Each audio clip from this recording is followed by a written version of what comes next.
Okay, welcome to this week's podcast. I am Andy, I'm Mark. and we're here to just going to talk about games for a bit. Yeah, pretty much. AAM, you win.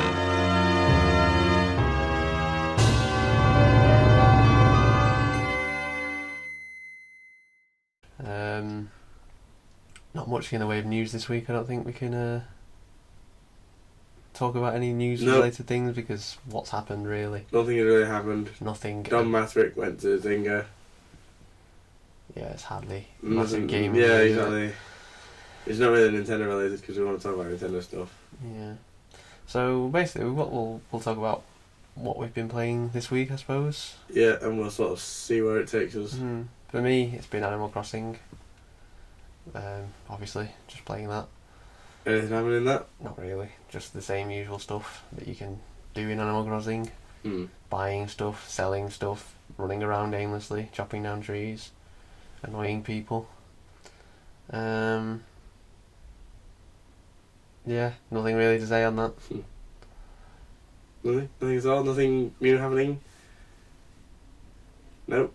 Nope, nothing at all, seriously. I just literally saunter around the village doing nothing. That's pretty much all I've done because I've been so busy. And I've played a little bit of Lego. Played not even a mission actually in Lego.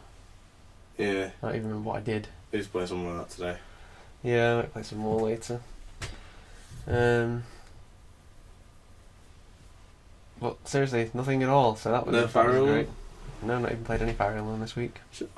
No. I'm sure you played some. Last time I played Fire Emblem was last weekend, I think. Fair enough. I haven't played anything at all. Too busy. Or ill.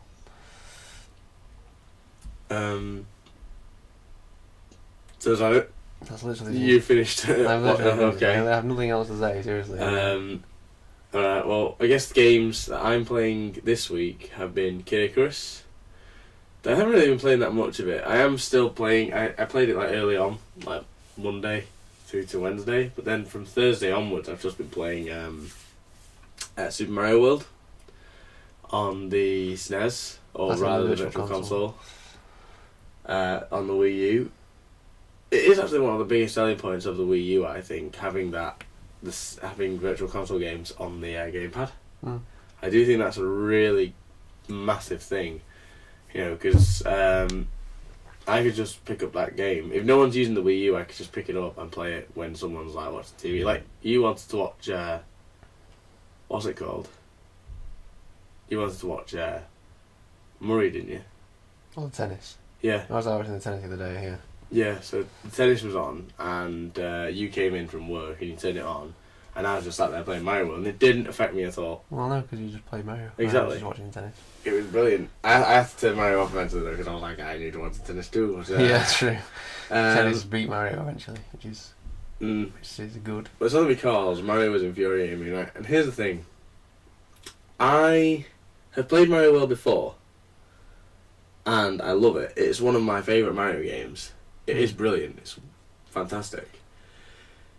But I didn't play it on the SNES. I've never played it on the SNES before. Or at least the SNES version. My best experience of that game was on the Game Boy Advance. Exactly. That's the version I played. That's the version where I was my first time playing Mario World. And that was Mario Advance 2. Yeah. Super Mario Advance 2. And I have so many good memories of that because I remember being blown away by just how much of a brilliant game it was, because I was like, there's so much to do. There's the secrets to find, there's new levels to unlock, there's every level has its own unique sort of design, given how the limitations of the SNES were there, and it had something new all the time. It was that's brilliant. I can remember beating the game, right, and this is before I knew there were secret exits and such. Oh, yeah. I beat the game, and I was like, I think it was at Christmas time sometime, and I beat the game, and I was just like, yay, amazing. And then I found a secret exit, and I figured out that the red dots, because there's red dots and yellow dots, red dots have hidden exits. And I figured that out, and I just thought... That's the good thing about, games of yesteryear. They don't, tell you what to do. It's for example, on Mario World you've got yellow dots and red dots, and it's doesn't say, oh, what they red are. dots are this. Now, in modern era, like, Peach or Toad would appear at the bottom and go, hey guys, by the way, yellow means this and red means that. And you're like, okay, thanks for that, Toad.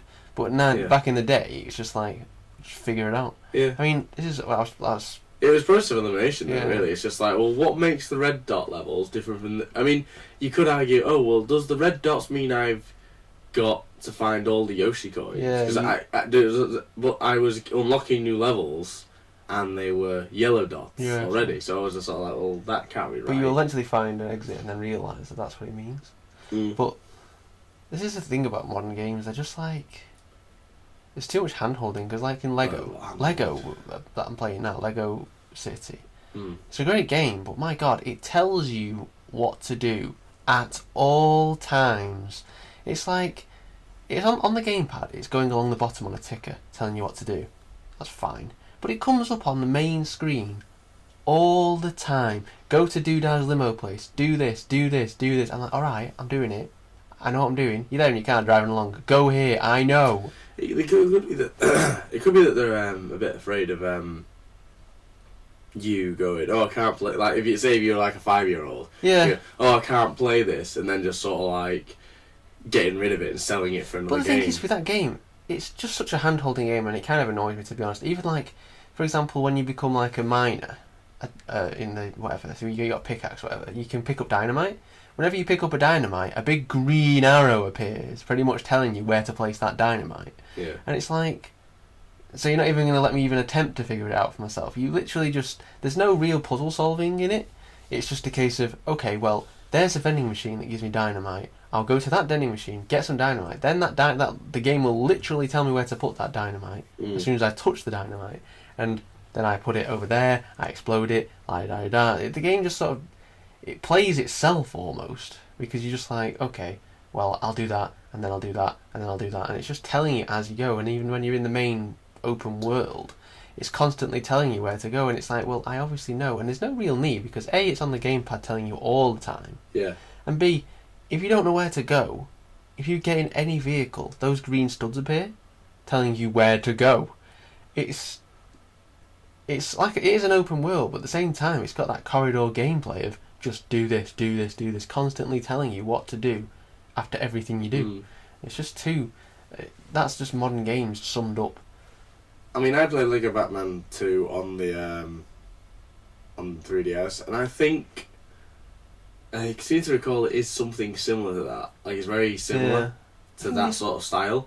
But I think I just zoned out of it. I just didn't pay any attention. I know, to but it. it's something that annoys me sometimes. Mm. Well, sometimes those green arrows telling you what to do with certain objects helps, because if you're in a massive room and you just pick up some random dynamite or whatever, and you're like, well, what do I do with this? But generally, the dynamite, for example, goes in those little pots. So if you see one of those pots, you know you're going to put up dynamite in it.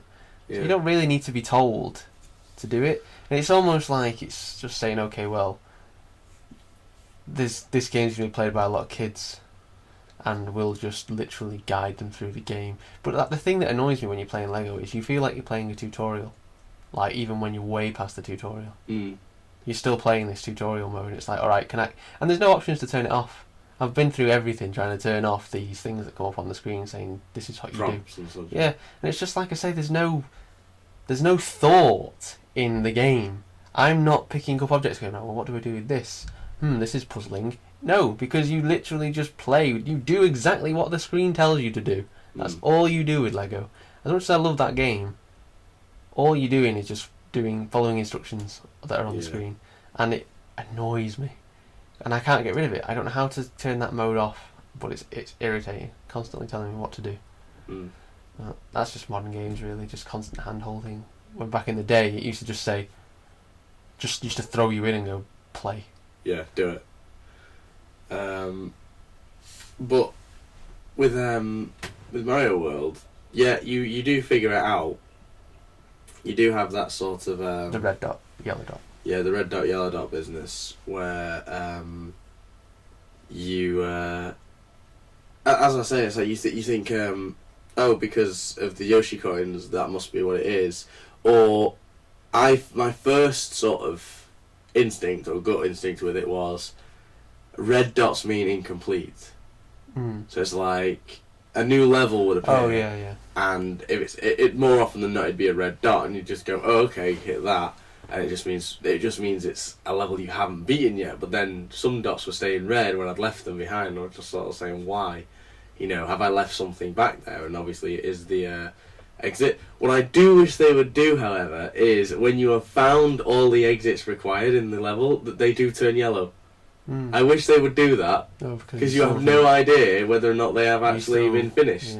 I've got a level where there's 2 exits found, the exit and the main exit and the secret one. You're just sort of is there another exit that I need to find? But there's a lot of secrets in the game, and it's it's also got the star roads that you need to find.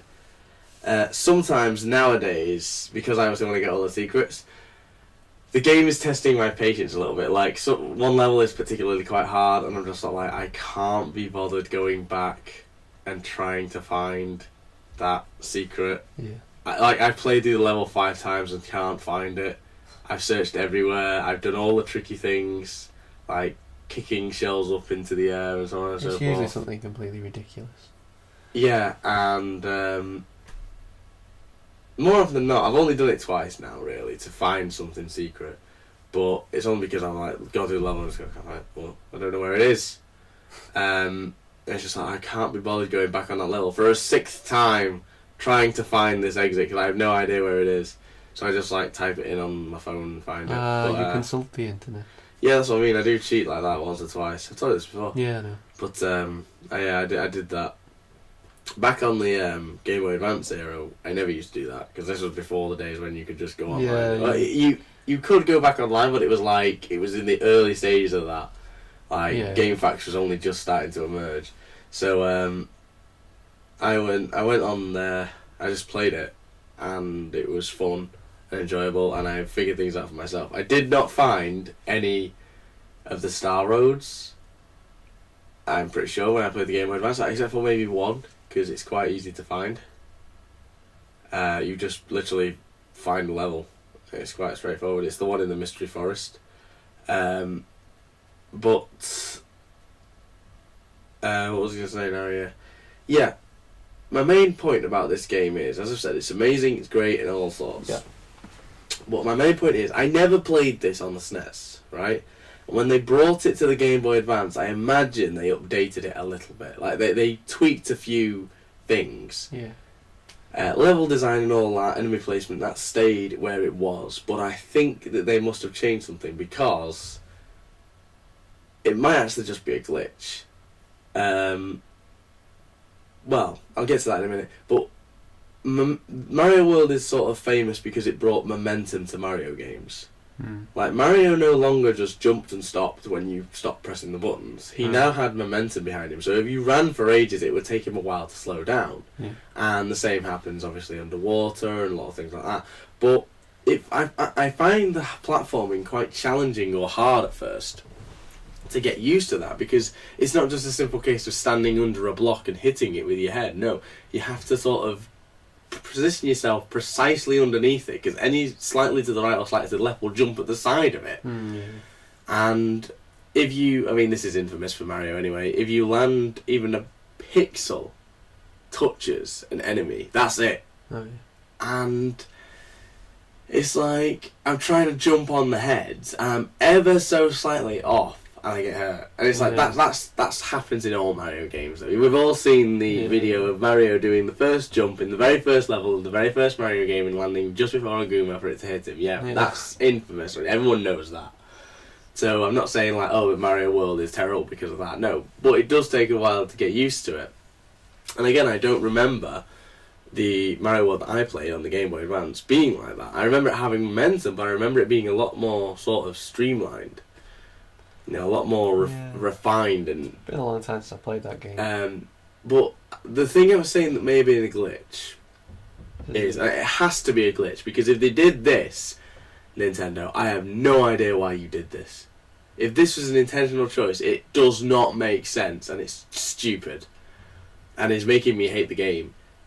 when you get hit, you say you got like a cape, Yeah. and you get hit, right? In your item box, you mean? Yeah, I've got a cape. I'm wearing a cape. I get hit, and I go down to small Mario, Oh yeah. right? So I don't regress back to my previous state. No, I just go down straight down to small Mario. That's fine. That's Yeah. not a glitch. That's fine. It's the item box at the top of the screen. Now, what the item box is I get a cape. Let's say I've got a cape on. I find another cape. That goes in my item box. Yeah, store. So I can press select at any time and it will fall from the item box and I can grab it and I can keep sort of my power. It's like, oh, a second chance kind of thing. Oh, I've got hurt. Oh, I'm small Mario again. But wait, I just hit select. Boom, I get it. Isn't that perfect? That was the Game Boy Advance version. That's what the Game Boy Advance version did. On this one, you can press select and you can make it fall, but the moment you get hit, it automatically falls. See, I don't know if it did that in the SNES version. That's the thing. I don't know if it did. And that's why I'm saying it might be a I glitch. can't remember now. If it did do that in the SNES version, though, I can't see it being a glitch though. there's no point in having the item box. Yeah, because There's no point because it's like... Well, it takes the strategy of storing a Exactly, specific it's item. like... Oh, there's my cape. I don't really want to use it right now. I will see how far I get on the level of small Mario, and then if it comes to a really challenging point, I'll bring the item down, as backup. But you may say, oh well, what's the problem? Oh, you were going to use it anyway. You've just been hit. You were going to use the item anyway to bring your health back. No, I wasn't. And not only that, but let's say I'm mid jump over a giant pit. Suddenly, whatever's falling just falls down a hole, and I lose it both. Yeah, I know. Or another thing happens where I get hit in an enemy, and enemies are everywhere in this one area. I get hit in it, and then the item starts falling in that area. I will risk my life to get it and end up getting nothing, or I will get it and lose it again. And you can't just say, oh, well, this is the challenge of the game. No! You don't just give me a tool that's broken. It is weird. It must be a glitch. It must be a glitch with this version that we've got, because... I don't think it'd be a glitch, because it's probably just maybe that's what the SNES version did. If the SNES version did that, then that's... I mean, alright, it's early days for Mario, so it's not like saying, oh, they must have it refined by this point. No. But... Can't fully remember. I'll play the Game Boy Advance version again. I'm pretty sure the Game Boy Advance version didn't do that. I don't remember it doing that. Because I remember that box being incredibly useful. Well, That box was so useful. Is that box in New Super Mario Bros? No. And DS, it's not, is it? No. You could carry items, but you'd have to use them at the start, didn't you, on that one? No, actually, no, it is. In New Super Mario Brothers, you had like a little thing on the touchscreen.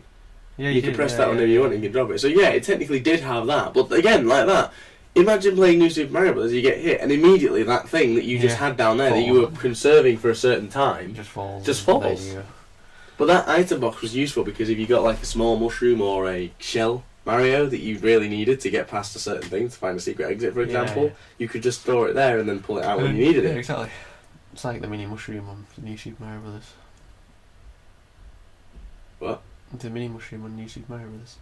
Yeah, I know, I just said that. Oh. Yeah, because shell Mario as well. But it's like that. Imagine that on like New Super Mario Brothers. Wouldn't do that. It doesn't do that. So I don't know why it's doing it for the SNES version. I am telling myself it's a glitch because at the moment that's the only bad thing about Mario World right now. My playthrough of it at least. Yeah. Because if that is an intentional decision, then it's just like I don't know ooh, why it would do that. It defeats it's the a object of having silly. the item Yeah, it box, defeats the object of the item box. I mean, it's like, oh yeah, but the thing doesn't fall down if you die down a pit. Yeah, it doesn't. But if I then get a power up, let's say just a normal average run-of-the-mill mushroom, and then I lose it, then that power up again there will fall again. Yeah, that's very irritating. I may as well just, as soon as I get it, just use it. But, yeah. I am finding a lot more secrets this time. And I'm not just saying that because like I'm checking the internet. I've only checked it twice. The other times I've actually found it myself.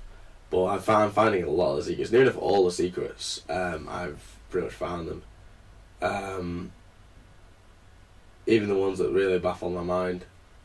And I'm the kind of person that wants to make sure everything is 100% before I progress. So it's like, if I play Banjo-Kazooie is a good example. If I play Banjo-Kazooie, I will not progress to the next level until everything in the previous level has been found. Notes, jiggies, everything. Which is probably why you didn't like the second one as much as the first Exactly. That's exactly why. Yeah. Because going into that one, it's like, oh, well, you can't get all the jiggies here. one. Yeah, you have to wait. You have to wait. Now, here's the thing. It's like sometimes the levels will change and say, oh, well, you need a certain ability to get further in this. Like, to get this one jiggy, you need to have the running shoes. But you don't have the running shoes yet. You need to get them in the next level. So I'm like, all right, fair enough. Makes sense. But I'm still sort of like... I still get the running shoes and then I go back. I go back immediately. As soon as I get the running shoes, I finish the level I'm on, and then I go back to that level and get it.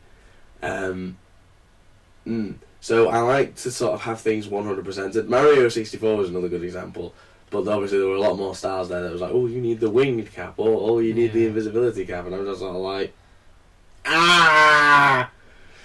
Oh, never mind. But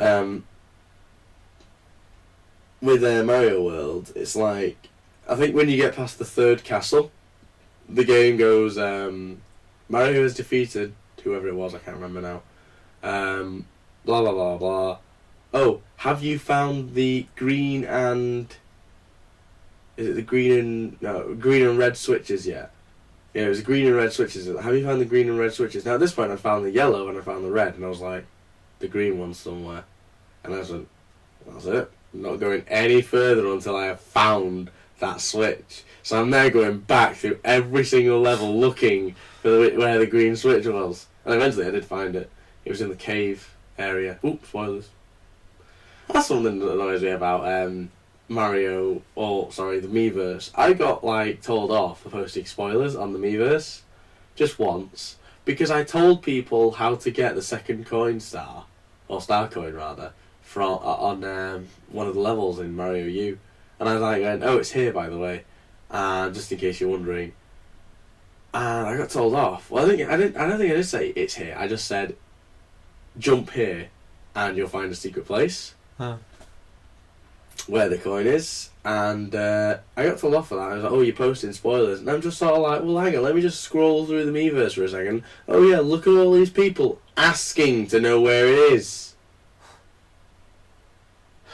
Because I was one of those people. I was like, oh, where is it? Looking everywhere for it. I can't find it. But, yeah, that annoyed me. But it's like, I don't go on the Miiverse one on Mario World, because that'll be just full of people going, oh, there's a secret exit here. I don't really use the communities that much on Miiverse, mainly because of spoilers. Yeah. I know they sort of say, oh, well, we'll hide them, and it's like, no, there's always some idiot who'll... Yeah, it's not just that, though. It's the fact that, you don't really know what a spoiler is. And that's the debate that I have when I'm writing something down. It's like, well, I want to talk about this happening in this level, but would you say that that's not a spoiler? Spoilers are like that, though, these days. I think now the internet's it. I think Sakurai was talking about this with Smash Brothers, the opening... each character in the game is going to have, a little cinematic. You no longer need to unlock those now. He's just going to put them in. And his reasoning is, well, everyone's going to see them on the internet anyway. So what's the point? What's this? Everyone on Smash Bros. Is going to have a cinematic? Yeah, a little movie about them. They had them in the other game. It's not the little thing at the end, is it? I don't think so. It's just a little cinematic for them. I think you've probably seen a couple already. Mega Man's probably is that one, Oh yeah. But they're going to be in the game from the start. You don't have to unlock them Oh, because people have seen them on the internet anyway.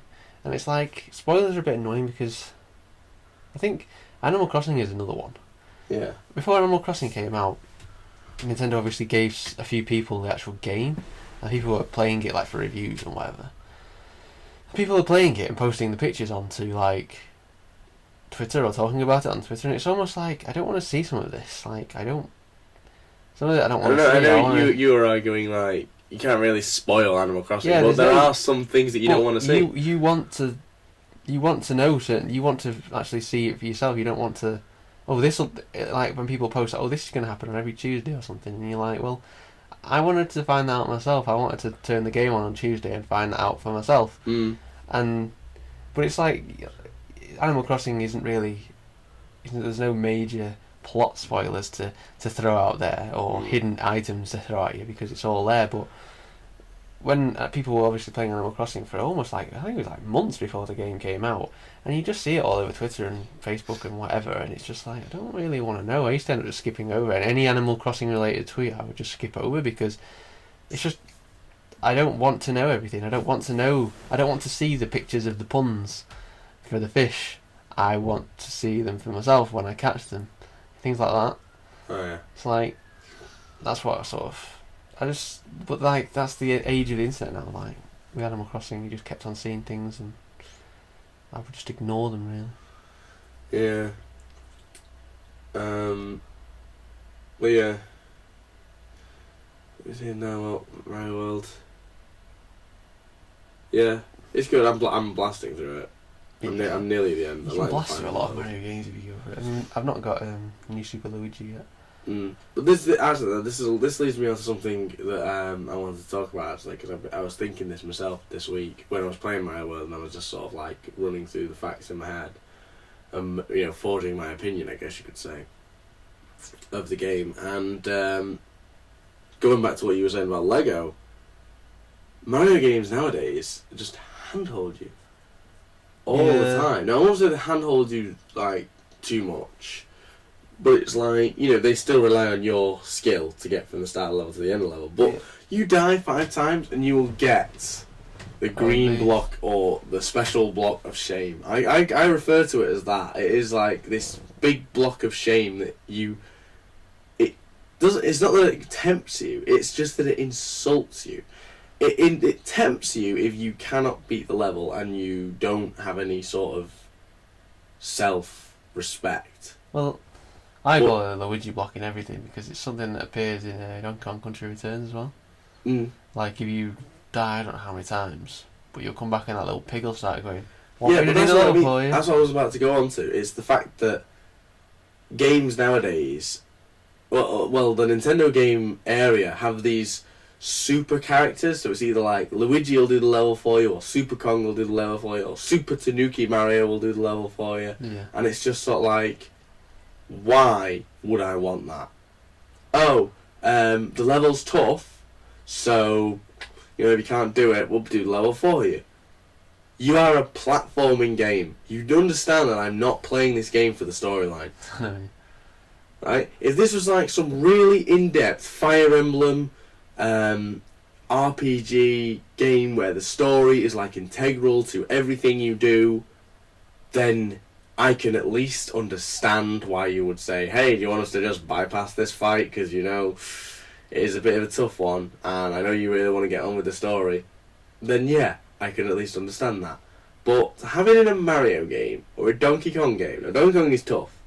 Donkey Kong is a tough one. It is. Right? So I can sort of say, yeah, alright, I'll grant you that much. But at the same time, I still want to beat that level myself. I never want to go for that Luigi block. I guess it's just giving people the option to get through it, because obviously younger players can't.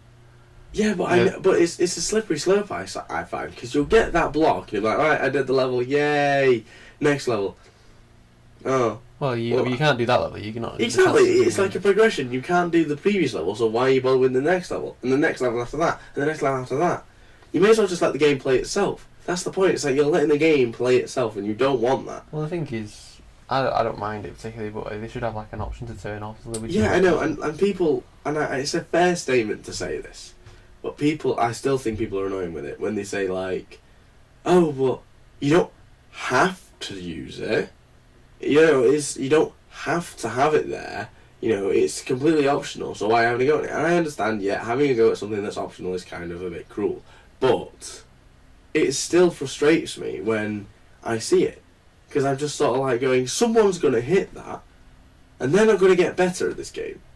Yeah, they'll just have to do it for them. Yeah, they'll just have the game do it for them. And to be honest, it's like, and this is another thing, right? More often than not in the Mario games, like, you died like 5 times.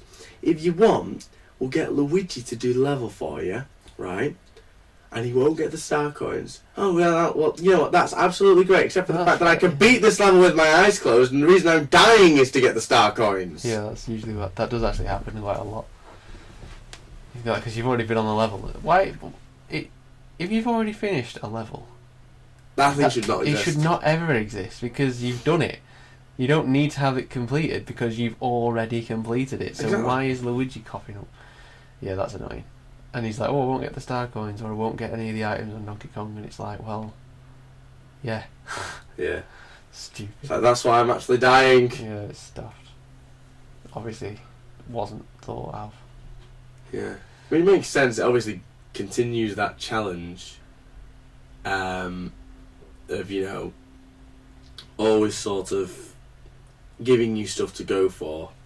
And then just saying, oh, well, if you don't want to go for that, then we can obviously get to the end of the level for you, but it's still just frustrating. That's Mario. I want like a Mario game that's just like open world again. Yeah. Because Mario Galaxy isn't that at all. Some people argue that, what's it called? The Mario 64 experience wasn't as open world as people thought. And in a way I kind of agree, because it's not like you go to this world and there you have it, you can explore wherever you want, because sometimes they'll offer restrictions. Like, you can't go on Jolly Roger Bay and immediately start exploring the boat. You have to wait and you have to bring it up from the ocean, don't you? Yeah. That's alright. But the thing is, it's like, yeah, but I can go to that boat and I can go back on myself. Yeah. And I can do that as many times as I want. I can go down, I can go up, I can go everywhere. Mario Galaxy is, as soon as I've left that planet behind, that's gone. I can't get back there. Mario Galaxy is a linear game disguised as some sort of vast open world. It's just not. It is an amazing game. Oh yeah. It is a fantastic game, and oh god, here we go. When people like go, oh, Mario Galaxy 2 is better. I don't think it is. Mario Galaxy 2 and the Zelda Spirit Tracks are leftover games. They are ideas left over from the original game that the game's developers have gone, well, we can actually make a new game out of this. So they do. Because Spirit Tracks has so many ideas that weren't in Phantom Hourglass that obviously utilise the touchscreen, and you just get the impression that, well, they could have used this in Phantom Hourglass, but they didn't. Yeah. And the same goes for Mario Galaxy 2. It's like, there are so many different ideas and so many different approaches. There's even a level in Mario Galaxy 2 which is the same as the level in Mario Galaxy 1. It's the Bumblebee one, but it's like reversed. Oh yeah. I seem to recall. And Mario Galaxy 1 is the best for me. Mario Galaxy 1 is better than 2 for me. People always say, oh, Mario Galaxy 2 is more refined. You know, they've worked out the kinks, but to be honest, the reason why Mario Galaxy is amazing is the same reason why Super Smash Bros. Melee is the best Super Smash Bros. Because of the wow factor it had. It was, I mean, you may think, oh, the wow factor can't really, dictate an opinion of a game, but it can. It's like, you see a game like Super Mario World with all that cartoony sort of look, and then you see Donkey Kong Country that looks almost 3D rendered. Yeah. And it's like really advanced sprites, and you're just sort of like, wow, that's fantastic. So the wow factor for me is important. But with another thing that people might say about Mario Galaxy 2, which annoys me, is, oh, it's so much harder than the first one. Is it? No. Well, they're both easy It as is hell. not. They're both They easy. are both easy. And this is the thing, right? Sorry to quote the 4 Yorkshire in here, but if you tell the kids of today that Mario used to be damn hard, they'll never believe you. No. They will not believe you. Mario Galaxy is very... The only hard thing about Galaxy is the comets. Yeah, They're not particularly hard, they're just challenges, really. Don't get me wrong. Mario on the Wii, Mario Brothers Wii and Mario Brothers Wii U, have hard levels. Yeah, They have yeah. really tough levels. But if I was to go from the start of the game to the end of the game without collecting any of the star coins and not using any of the blocks, Oh, yeah. I could breeze through it. And I guarantee you a lot of other gamers could, because the challenge from that game comes from getting the star coins. Yeah, I suppose. The last world is always difficult. The last world in Honestly. any Mario game is really difficult, yeah, but it's just the fact that more often than not you have to have that build up to it. Yeah, You know, like, but the the 3D Marios at least, the hardest 3D Mario I've ever played is Sunshine. Probably. I like Sunshine is solid. It's one of my favourites, Sunshine. Another one with like more exploratory features than Sunshine actually has that whole you can go anywhere you want feel, more so than 64 I really does. like Sunshine. I just don't understand why people don't like it. I don't like it because, well, it's kind of it's not quite the same reason as why I don't like the Wind Waker. What? Wait a minute, go back. I don't like the Wind Waker? No, that's not the case. It's more, one of my gripes with the Wind Waker is that it's almost the immortal rule of any game. Water levels are the bane of all gaming lives. Any level that involves water is always going to frustrate. And the Great Bay, the Great Sea in Wind Waker is just one big boring water level. So that's my main gripe with that one. But Mario Sunshine, the whole game is based around water physics, and that's probably my biggest gripe with it. It's just the fact that it's like the flood is really good, but it's just sort of like everything is based around sort of water. I like it. I'll always stick up for Mario Sunshine. It's a good game. Yeah. It's a good game. It's one of the better Mario games out there, and I think it's just people mainly don't like it is because it's not traditional sort of Mario platform. Yeah. It's essentially. It's not.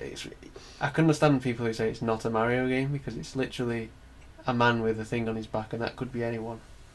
It doesn't have to be Mario. It could be anybody, but it is Mario. I think it's a good game. One of the GameCube's. Yeah, it would be in my best GameCube games, but not as high as you're gonna put it. I'd put it quite high. It's such a good game. I think it's because as well, when it comes to Mario final bosses, they are always brilliant. Yeah, they're always good. Mario final bosses are always good, except for Sunshine's.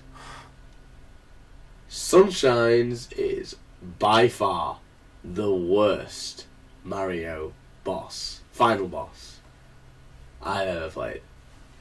With Baby Bowser. With Baby Bowser and Bowser in that giant bathtub and you have to tip the bathtub. Yeah. I'm sorry, right? You've got giant Bowser chasing after you through a stream of fire in one of the new Super Mario. New Super Mario Bros. Wii. Yeah. You've also got him in Mario 3D Land. It's like a race to the top of his tower where he's constantly overtaking you and trying to mess you up, and then you're overtaking him and he's trying to catch you up. That's an epic boss. And then at the end where you're running towards the screen and you can't see what's coming, you've got to try and jump over obstacles as they appear, but you can't see what's coming. But you can see Bowser right behind you chasing you. It's like, oh my god, that's brilliant. Yeah, it's clever. They're always clever Mario games. Then the what's it called? The most iconic for me, and probably the best, is Bowser Jr. from Yoshi's Island 2. That is by far one of the best. Yoshi's Island 2. Yeah, Mario World 2, sorry, Yoshi's Island. Yeah, Yoshi's Island. Where he's in the distance, the giant Bowser. Everyone knows this. Anyone who knows Mario games knows this. It's a brilliant boss. And then you got Sunshine, which is just like jump really high using the rocket thing, and then pound the ground on the side, and that's how you beat him. It's just like drop. See, I always thought the Mario 64 was a bit naff. The Mario 64. Only because it's just repetitive. It's the same boss you've already had. Same. It's the same boss except for you have to hit him 3 times. It's almost like the imprisoned out of Skyward Sword. Yeah. The thing is, though, the reason why I would probably seek its defences, or rather stand up for it, is when you drop down and that music plays. Oh yeah, good. You know it's the final boss, and you're just so happy to be there. But it's the fact that it gets really challenging later on. The final shot is when when the whole floor breaks apart and makes a star, and the bombs are really hard to aim for. They are really hard. So it's challenging. It's challenging, yes, but it's just the same thing 3 times. You do it 3 times in that game. There's no variety or anything. Well, Mario Galaxy series is no different. With the constant repetitive Bowser battles. But I do like, again, the music adds to it with the fact that you will like there's 3 stages. The first one is just standard, set his tail on fire and then hit him. Then the second one after that is smash one of the, because he turns into like a ball, and you got to smash the things into him, and so that to break him out of it. And then after that, it's like the final showdown. Can't remember what happens on that last one now, but yeah, another epic Mario boss. If unbelievably easy. Everyone who's ever played this boss knows it's the easiest Mario, probably the easiest. It's actually the easiest Mario final boss, which is to Sunshine. Actually, it's the Mario Galaxy 2 one. Oh yeah. Where you're on the comets and he's just in the distance, punch them at him. It's just like, oh good lord, incredibly it's easy. Epic because it's like you're falling after each other, and he's firing comets at you and you're firing them back. It's epic, but so it's easy. Yeah, that is easy. You don't even let you. This is how easy it is. You beat him before the music completely kicks in.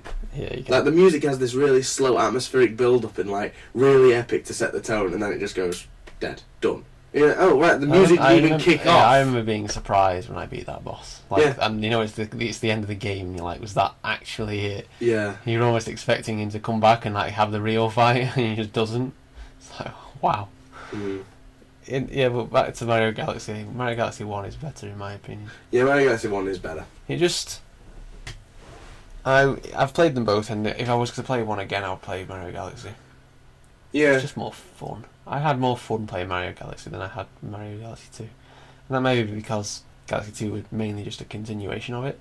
I know Yoshi was in it, but for me, he wasn't actually doing anything Yoshi related in the game. He was used as like he used to eat a chili and run really fast. But it's like, well, that's not really Yoshi, is it? Well, this is another thing, right? This is I think we've discussed like where we think Mario should be in a previous podcast, but Nintendo seems to be doing this a lot with, it's a new suit, we've brought back Yoshi, we've added this in, like this new little insignificant piece of thing. Suits at the moment. Yeah, like Toad follows you around in this game, and it's just sort of like, this isn't a new Mario game, right? Let's just have a look at the Mario retrospective. Mario Brothers 1, it's the classic. Okay, can't really change it. Mario Brothers 2 in Japan, the Lost Levels, was near enough the same thing. Mario Brothers 2 over in the West was Doki Doki Panic, which was like the one where you pick up plants and throw them. Mania stuff. Yeah.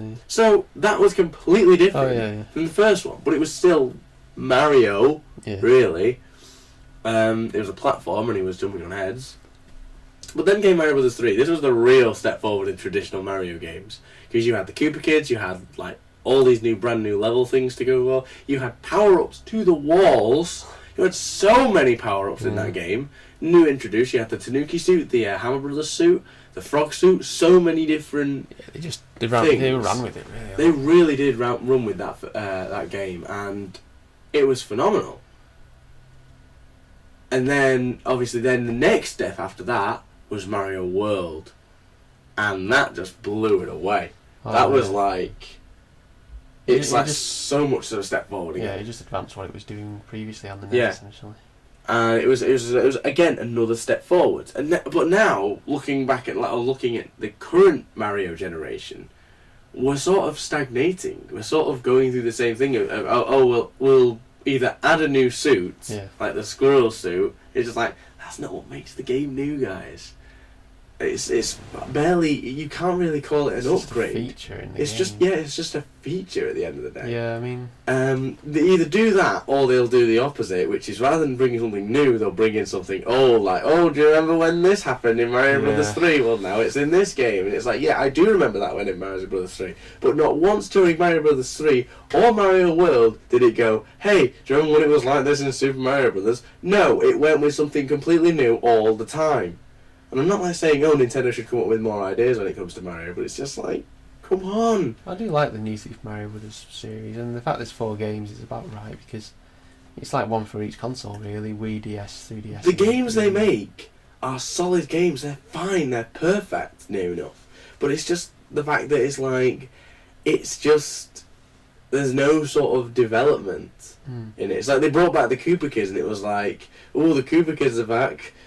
Go laugh in a corner. It's just sort of like, well done, great. I think the new Super Mario Bros. Series is good as 4 games. Collectively, if you look at them and say, yeah, that's a good little series, and it's over now. So it's like, but now the new series looks like the 3DS is going to go with Super Mario Land, while the Wii goes with the new Super Mario 3D World. Yeah, that sort of gameplay, but like obviously on 2 different scales. That's the future of Mario for me. But go on. Well, that is the future in those segments. But I mean, the fact is, there's no reason why Wii U won't have a 3D Mario. Yeah. As well, because there's no difference. Because the Wii had new Super Mario Bros. Wii, obviously, but it also had Mario Galaxy and Mario Galaxy 2. Those are like the 3 main Mario games on that console. Mm-hmm. Obviously, 2 of them are massive 3D open world, in quotations, open world, but it's definitely possible to have it. So when people are complaining about New Super Mario 3D World, whatever it's called, stupid names, but yeah, when people are complaining about that, oh, we don't want this, it's like, well, the fact is, it's a good game. It's really good. Even by just watching trailers, you know how good a game that's going to be, and complaining about it just seems daft. It looks amazing. And the fact is, people are mainly complaining because it's not what they wanted. People wanted a 3D Mario. You're going to get a 3D Mario. It's going to happen. So, I don't see why people are complaining. We call it 3D Mario, but it's basically like Super Mario 64. Yeah, that's what I'm talking about. But like... like, you have an open world, you can explore it and get all the stars for that world, kind of thing. But like, Mario 3D World is just... When you look at it, it's just a clever decision. Because Mario 3D Land was really good, and it was really well received by everyone. Critics, people who played it, generally well received. So it makes sense to put it on the Wii U and just expand it and make it even more immersive and throw in multiplayer as well.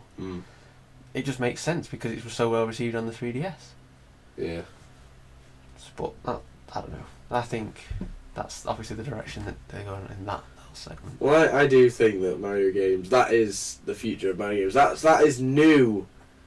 When I played Super Mario 3D Land, I think I've already said this before, but I actually thought to myself, this is a way forward. This is new Mario. This isn't like, oh, look, remember when we did this in an old game? Or, oh, we added a new suit. No, this is brand new. And you could say, oh yeah, but they threw in the Tanuki Mario and all. Yeah, but that's just supplemental. But that was like, that wasn't like the... I mean, here's the annoying thing is, you got the Tanuki Mario in every level.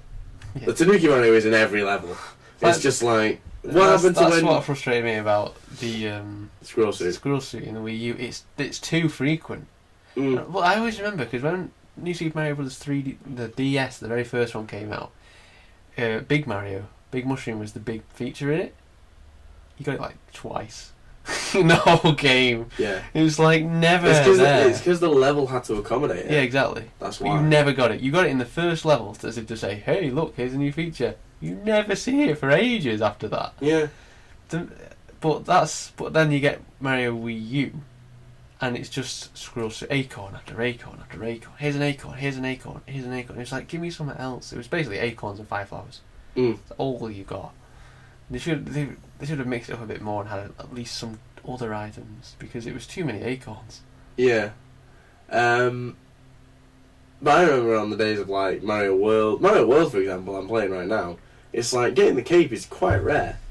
Getting the cape is like the new thing for Mario World. When you see like the box art for Mario World, it's like him wearing a cape and riding a Yoshi, like it's like this is the main thing about it.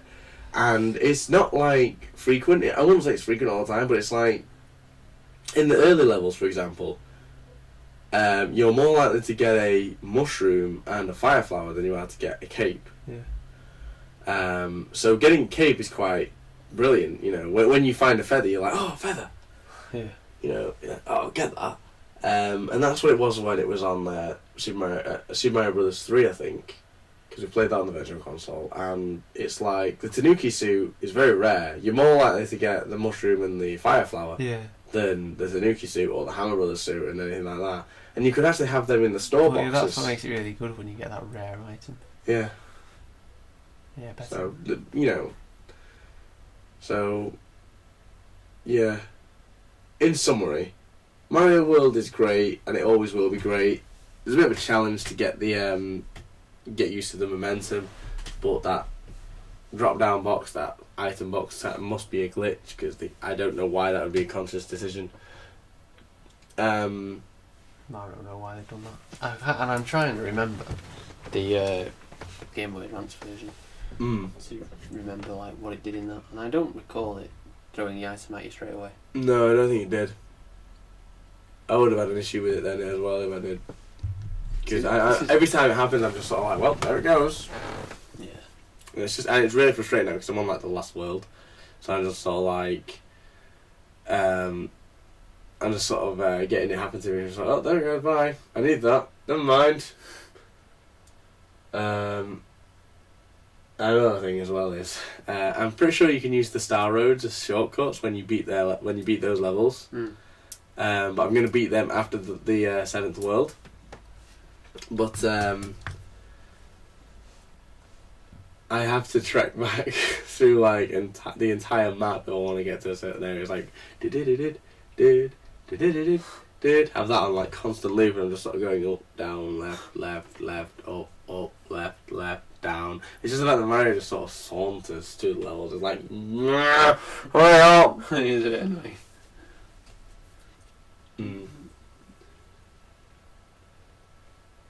Yeah.